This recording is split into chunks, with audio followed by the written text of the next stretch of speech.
Hello and welcome to this PIR live event webinar, brought to you in part by Partners in Research Canada. My name is Ben Hobbs and I will be your host today. If you're joining us live, remember that you can ask questions at any time by clicking the Q&A in the bottom center of your screen and typing your questions in the pop-up window. I will relay these questions to our host during the Q&A portion of the webinar. Just a quick reminder to those classrooms who are just joining now, if you see a question that you would also like the answer to, you can prioritize that by using that thumbs up icon just below their question. Our guest today is Mr. Ali Kokulu, video game developer and instructor in the School of Design at George Brown College. So thank you for joining us today. I will let you take it from here. Thanks, man. Hi, everyone. I hope you enjoy my presentation today. We are going to talk about a lot of really cool things that are done in video games. Let me first introduce myself briefly. My name is Ali Kokulu. I was born in 1984 in Mersin, Turkey. I received my Bachelor of Science, Computer Science in Istanbul Bilgi University. Istanbul is another town in Turkey. And I worked in Istanbul as a developer for many years. Back in Istanbul, I worked as a web developer. I made software for Windows computers, databases, and mobile applications. And then I came to Canada because I wanted to join the game industry and I wanted to work in the game industry. And Canada had a strong presence in the gaming community. I came here to study digital design, game design, and I studied at the George Brown College. Finished it and started working here in Toronto.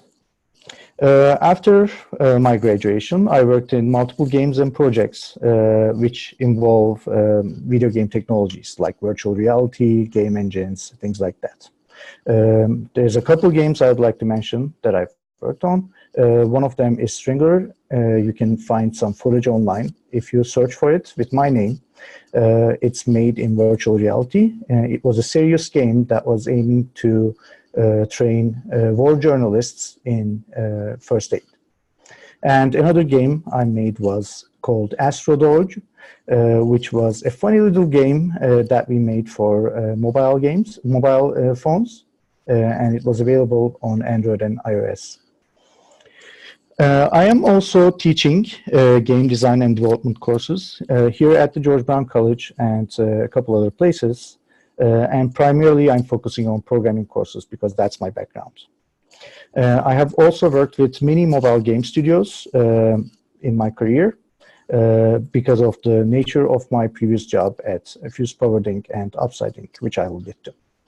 So for those who want to join the video game industry, you don't actually have to be in a game studio. So the two companies that I mentioned just now, Upside and Fuse Powered, are technology companies that make software for video game developers. What they did was creating a framework for video game studios to handle their user base better. They collected a little bit of user data in terms of how they play their games and gave them some advantages in terms of discounts on items they can sell or show them advertisements. Even though I was not working in a game studio, I was in the game industry as a part of the game industry. I was working with big mobile companies like Zynga, Electronic Arts, Backflip Studios, and many more. So to work in the game industry, just like I did, you can actually work in a technology company. Technology companies usually create technologies for game studios to use. So this is preferred by game studios because it's sometimes more cost effective, and these companies are more specialized in what they do, so they can do it better. This can be a network company. This can be a company like mine that optimizes game revenue, and so on. Companies like these develop tools to increase revenue of the games, collect data, and make some analysis for video games that are created. So these create a little bit of code that game developers put into their game and use to make their games better. There are also companies that do server development and maintenance, or testing and quality assurance, to make sure that games play well and are bug-free. Sorry. Another opportunity to work in the game industry outside of a game studio is working in a marketing company. Marketing companies deal with advertisement. Sometimes they do website design and development, and social media and community management. In companies like these, you can be involved with the user base of a video game and interact with them directly. You could also be an educator like me. An education company can provide corporate education, little education about technical things that game studios may not be great at, and go to companies or game studios to train them. Or you could be a college teacher. That's what I'm doing for the most time. I have been teaching video game programming courses to a lot of game developers, and many of my students have grown to become actual game developers with games out there. Working in a game studio is a lot of fun, but it's always more fun when you have knowledge of computer science. Computer science will help make games more fun, much better, and more efficient. Many of these game studios you see listed in this slide employ a lot of computer science graduates as programmers or in other departments. When you're working in a game studio, you are usually under one of the three main disciplines. This can be business, art, or engineering. In addition to these three disciplines, there are also hybrid or mixed disciplines. So let's have some examples to each of these. One example to the business discipline is the job of a producer. A producer is basically at the top of the whole game development team. They oversee the development of video games, find the talent or employees to hire. This can be artists, programmers, or anyone that works in the studio on the game. These people sign deals with other businesses and new hires. They manage teams on a higher level. They talk with the team managers, team leaders to ensure that everything is going smoothly. And they set business goals. They decide on how much money should be spent to complete the game and how much money the company should aim to make from the game. If you know programming and you are a producer, you have a lot of advantage in your hands. The one thing you can do is you can create your own tools. You can create your own little websites or any program that will help you manage the rest of your team. You can also be more efficient in using tools available to you. For example, Microsoft Excel. Did you know that Microsoft Excel had a feature where you can program things into it? It does a lot of automation. Another piece of software you can use are game engines, which I will get to. Game engines are basically what the games run on. They are the basis of all games that you play. And as a producer who knows more programming, you're going to have an easier time to be involved with your design and development team. You are going to be able to communicate with them better because you will understand their language. You will understand how things work in the background, and you will be able to make better decisions and more effective choices. From the art discipline, a position that is heavy in use of computer science is a technical artist. Technical artist sets up and maintain the workflow of art production. They decide what kind of art packages and tools studios can use. They optimize art to make sure the digital files will run efficiently. And a lot of times they will develop code. They will write their own code for shaders, post-processing, and particle effects. So these may be terms that are new to you. So let me explain them. Shaders are little parts of code which will dictate how in-game objects will be lit, which means how they are going to appear in certain light, how shadows are going to be drawn, how they are going to reflect the light. For example, if you want to make a mirror, there's a chance that you may use a shader for it. Post-processing will add additional visual effects to the game once everything on the screen is drawn. You can add a halo around the screen, for example, or make the game world appear a little bit more foggy using post-processing. And particle effects are visual effects created by many small objects. These are usually used to create effects like fire or magic, or things like that. One example to a hybrid discipline is the game designer. The game designer should be aware of how art is made and how programs are made as well.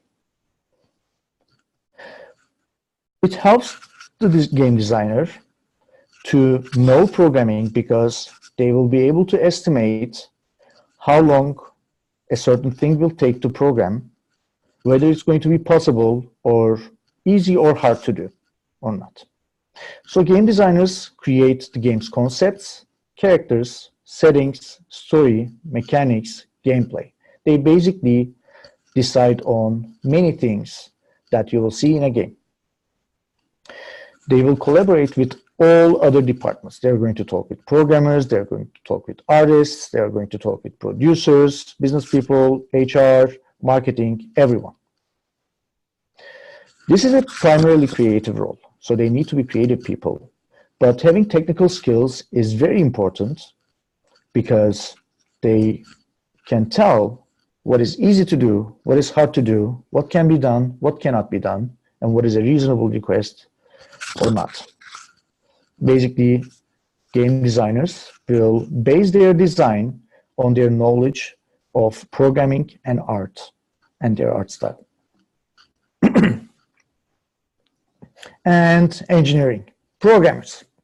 This is where you will see many of the computer science graduates. Now, programmers are, I consider them two-dimensional. There's one dimension, one level that measures your experience, and another level, another dimension that measures your specialty. Based on your experience, you are going to put into a position which is junior, intermediate, senior, analyst, lead programmer, an architect, or a technical director. So on my slide, from top to bottom, you will see junior programmer is the programmer with the least experience, and the technical director would be the programmer with the most experience. No matter what your level is, you are also specializing in a specific field in video game development as a programmer. You can be a tools programmer, a physics programmer, a graphics programmer, a game engine programmer, or many other things. So let me go over a few of these. The tools programmer creates tools for other team members to use.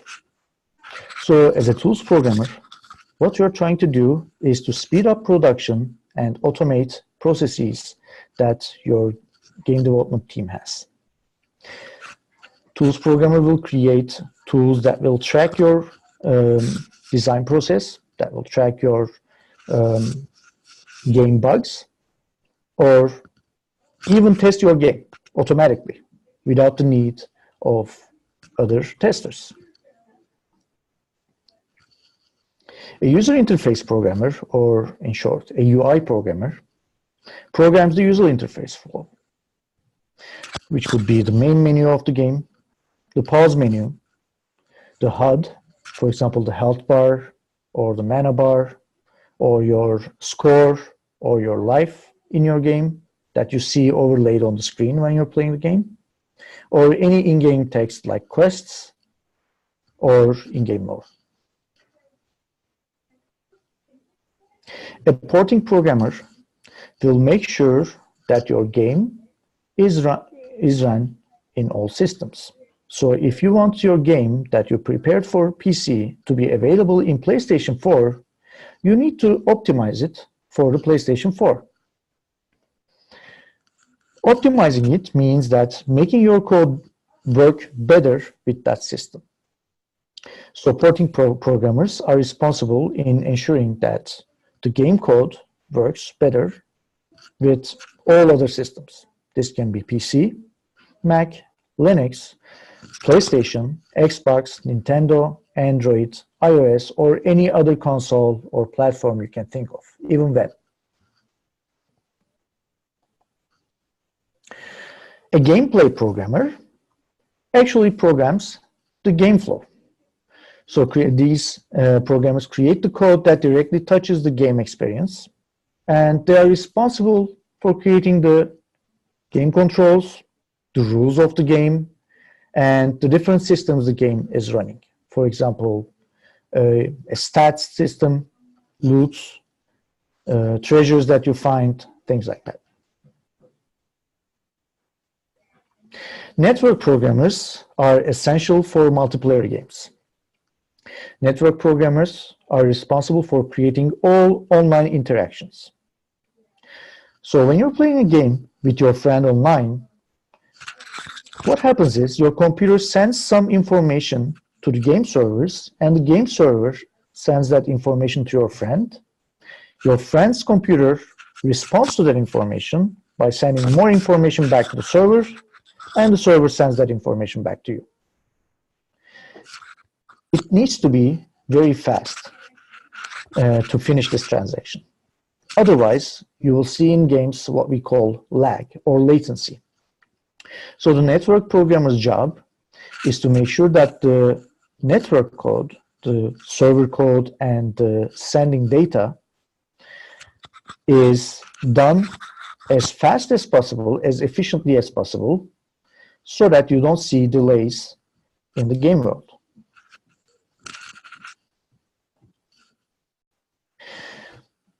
And a game engine programmer. A game engine programmer is responsible for creating or modifying the game engine. Now let me take a minute here and explain what game engines do. The game engines are the main programs that drive the whole game. On my slide here you can see a few different examples to popular game engines. Unreal Engine, Havoc, Unity, or CryEngine are just 4 of many that are available. So if you're wondering, Fortnite, for example, I'm sure some of you have heard of this game, is done in Unreal Engine. Kerbal Space Program is done in Unity. Also Hearthstone, if any of you played it. The game called Far Cry or Crysis have been made using CryEngine.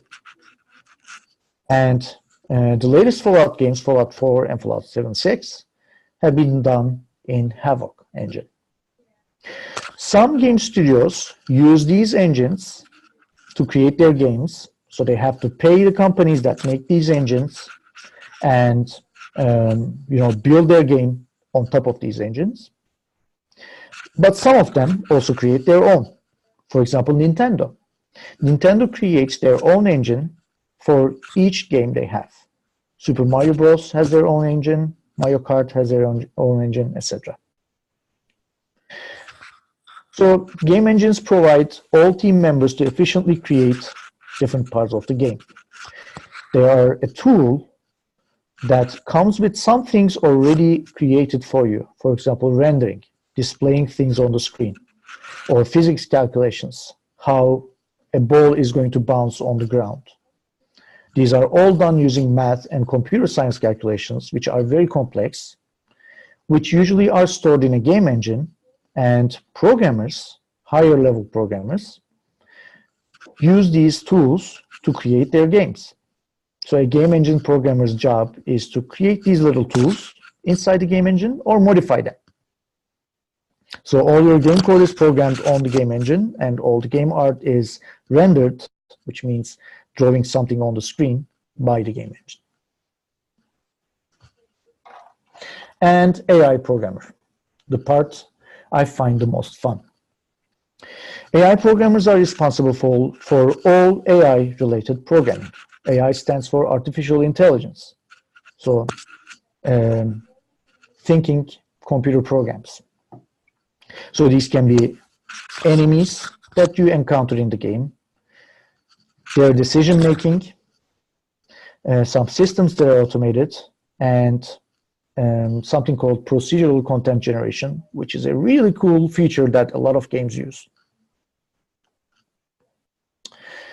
Enemy AI can be made with parts of pathfinding, flocking, detection, or states and decision making. Pathfinding is basically making sure that your enemies know how to navigate around the map. Pathfinding AI uses a lot of complex computer science algorithms. One example to this is called A star. If you want to look it up, I recommend you look it up. Flocking is another example, dictates how enemies will move as a group. If you have, let's say, a real-time strategy game like Warcraft 3 or Command and Conquer, when you select multiple units and send them to a location, they are going to move together and they're going to switch places and create a formation.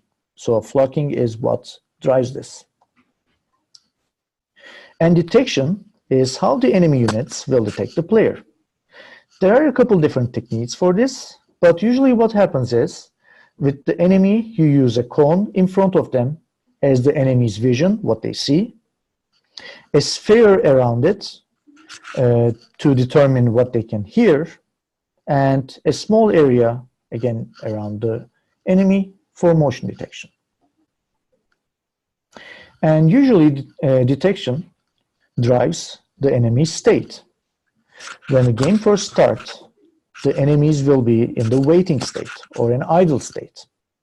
They will not have a target, and they will, if they're not patrolling the map, they will just stay in their place and wait for the player to show up.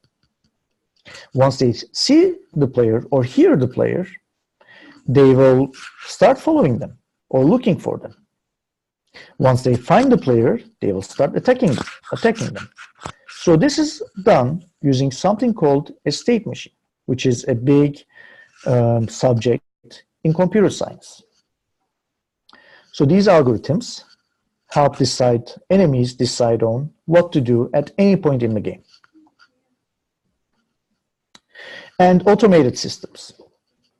Automated systems are systems that continuously run in the background. So you don't see them.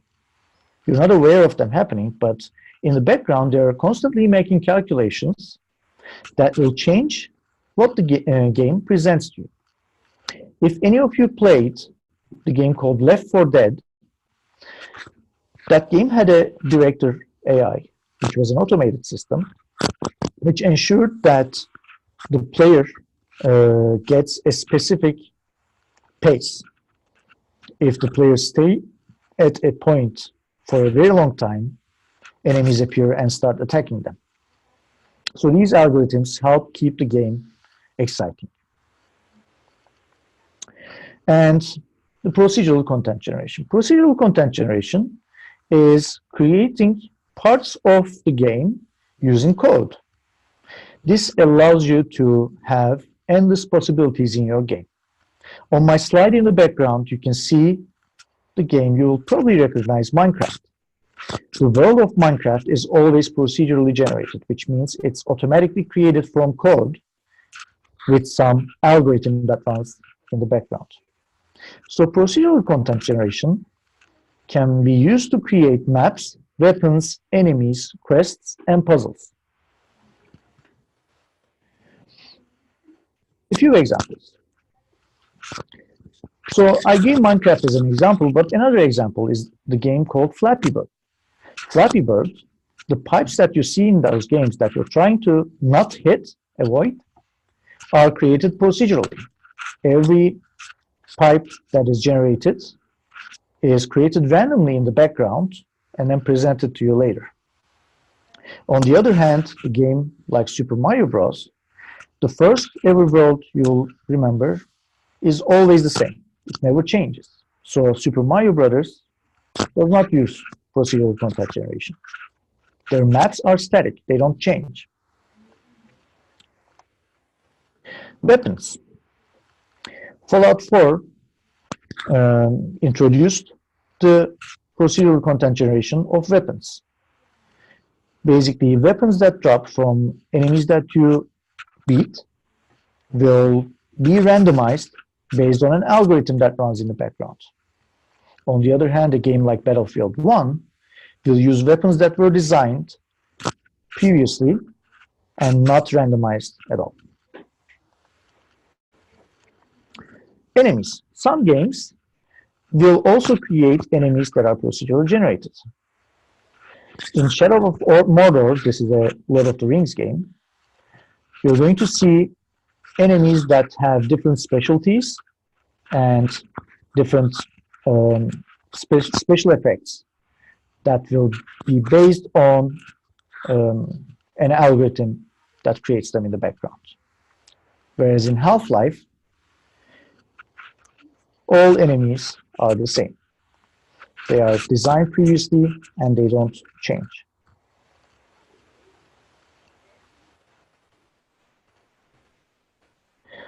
Another one, No Man's Sky.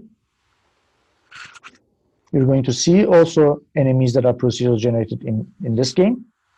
So every enemy, every unit you see in the game will be randomly generated. And in World of Warcraft, you see always the same monsters.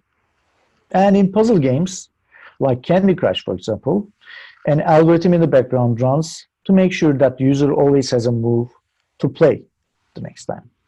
Versus in a puzzle game like Cut the Rope, the levels are designed, the puzzles are designed, and you just play the same puzzles in different levels. So computer science, using many different algorithms and AI techniques, will make your games more fun. And if you are interested in it, and if you want to learn more about coding and how to make video games, you can find a lot of free online tutorials. Here's a few examples. Code.org is a great place to start. If you have a little bit more experience with programming, if you have already started programming and know a little bit, codinggame.com is a very good website to learn programming by using games. And if you are a little bit more advanced in programming, you can download and start playing around with game engines like Unreal Engine and Unity 3D. These are free to use, and anyone can download and start using it. Thank you for listening to my slides, and I hope you had a good time of fun and learned a lot. Well, thank you, Ali, for illuminating some of those roles that maybe we don't think of when we're playing these video games. So we'll get quickly started into the Q&A here. Our first question is coming from the grade 7s at Langevin School in Calgary. Right now, they are using Scratch to design a simulation of the fur trade in Canada. Mm-hmm. And they would like to know, what are the best programming languages for games and animations, in your opinion? It depends. There's really not a single best programming language, but what's being used for the most part are C++, C#, Java, and it depends on your on the platform you are developing. If you're making games for Android, you will probably want to use Java. If you're making games in game engines like Unity, you will use C#. In Unreal Engine, there's a visual scripting editor called Blueprint or C++, but mostly big game companies use C++, and more indie studios are using C++ and C#. Well, thank you. Our next question today is coming from Tony Civicino's classroom, and they're wondering, what courses did you take in high school to lead you to where you are today? In high school, it's very important to learn math well. Computer science is involved with math a lot. So make sure that you're doing well in your math classes and learn your mathematics really good. But if you're thinking of going into the art side, like 3D modeling or animation, then the art classes will help improve your skills. Very interesting. So our next question actually comes from the classroom we had on yesterday, and they were demonstrating some code for us using Scratch. And they're wondering, how many lines of code does it usually take to create a game? That's a tough question to answer. Now, some games will have tens of millions of code, lines of code. But in some, you will only see thousands.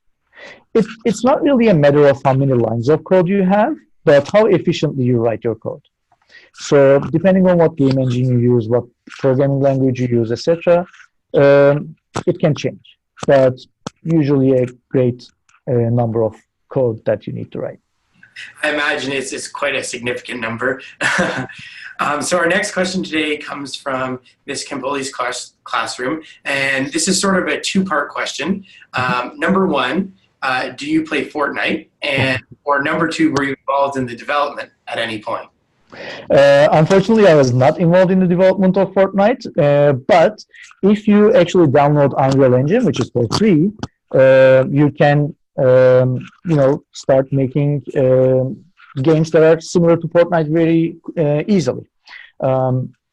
I did play Fortnite in the first season, but then I stopped. But I really like the game. It's a really nice game. It's a really fun game. Yes, it seems to be quite popular right now. Yes. So our next question, they're wondering if you're designing a character or weapon for a game, what is the time frame to do this? Again, it depends on your targets. Sometimes you want to publish your game in 3 months. Sometimes you want to publish your game in 1 month. Usually the answer is as fast as possible. A programmer or an artist will have a certain amount of time in the week that they work on their games, and they will try to make the best of it to create all these assets. Do you have any recommendations for the best way to create a 3D program using Scratch? Scratch is not a programming platform I use, but for 3D programs or games, I usually prefer using Unity Game Engine or Unreal Engine. Both of them are really good, really powerful engines that people in the industry use, and Unreal Engine is a little bit easier to get into, so I recommend you look into that. So during that presentation, you mentioned used a bunch of video games as examples. We have one question here, and their classroom is wondering, do you have a favorite video game based on the actual coding of that game? Based on the coding, no, but based on what the game does, there's a reason I mentioned the game called Left 4 Dead. If you're interested in computer science and video game programming, I recommend you read a couple articles about the director AI of the game Left 4 Dead. It's very brilliantly done, and it makes the game so much more fun than it could be without it. So what age did you actually start coding yourself? Let me think. That's a tough question. I mean, I've always been interested in programming, and I've always done little things here and there, but the first time I actually got a programming job was when I was 20 years old, if I remember correctly. And I was employed as a web developer back then.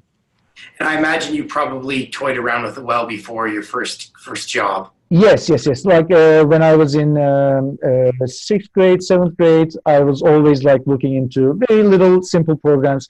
Back then, we didn't have the opportunities that we did. There was no internet. We didn't have all these great tools that you could learn coding from or logic from. Uh, but you know, we did what we could with what we had. So our next question today comes from Mr. Seppin's class, and he's wondering, in your opinion, what is the best game engine? Again, that's not a question I can answer because it depends on the game. It depends on what you want to do. I prefer using Unity and Unreal Engine.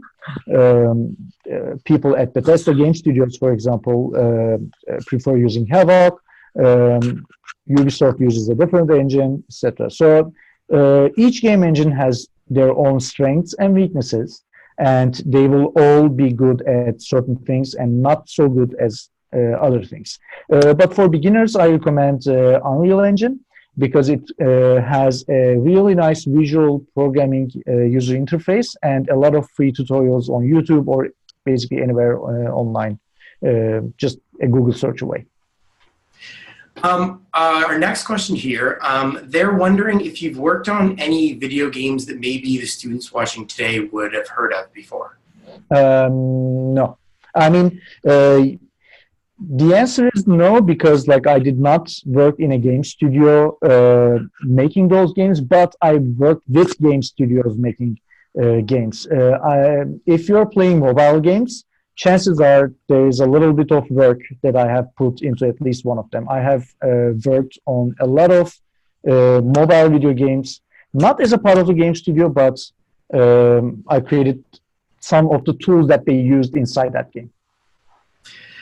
So we're almost at a time here, but just before we finish up, I was hoping to have you maybe speak a bit about your career path and maybe some advice you have for students who are considering something similar right now.